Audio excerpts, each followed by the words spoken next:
Action. One night, I went to sleep just like any other night. But sometime during the night, I woke up to a strange noise. It appeared to be a scratching noise coming from the wall beside my head. I laid there listening, and this thing scratched on the wall for a long time. But as it went, the scratching slowly got louder and more aggressive. I was only maybe 10 years old or so. So tiny. And so this was frightening enough already. But before long, the scratching turned into growling. And it wasn't a nice, playful growling. It was a mean growling. The growling and scratching persisted. I lay there listening for a long time. Slowly, the growling and scratching started moving around towards a window in the bedroom.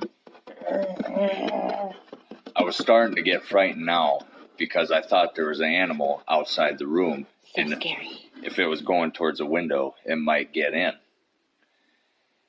I tried to wake up my sister, who I shared a room with at the time. Wake up, sister. But she wouldn't wake up. And I thought this was kind of strange, as the noise was growing so loud, I don't know how you could sleep. I pulled my covers up over my head, and I laid there waiting as the sounds grew closer and closer to the window. I'm hiding. Suddenly, with a loud bang, this thing smashed on the window. But amazingly, the window didn't break or anything. Now the creature started making its way back around towards my side of the room again.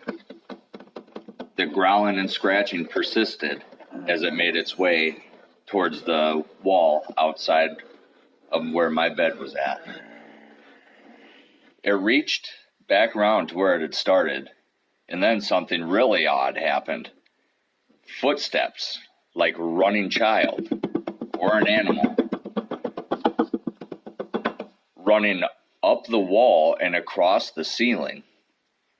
What's happening?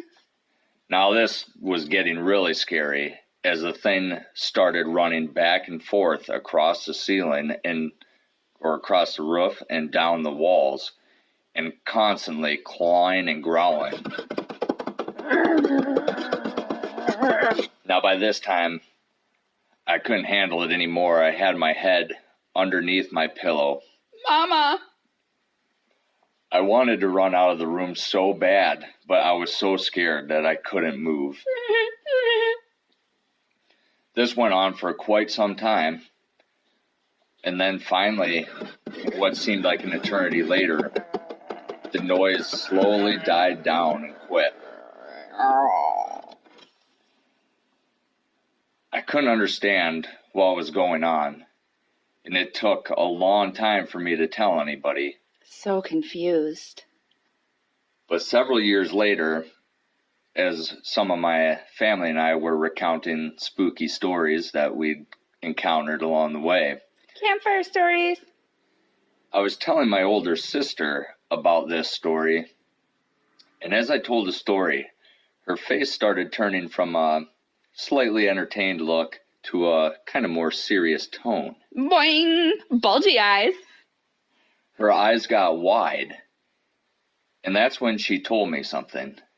She said, That same thing happened to me.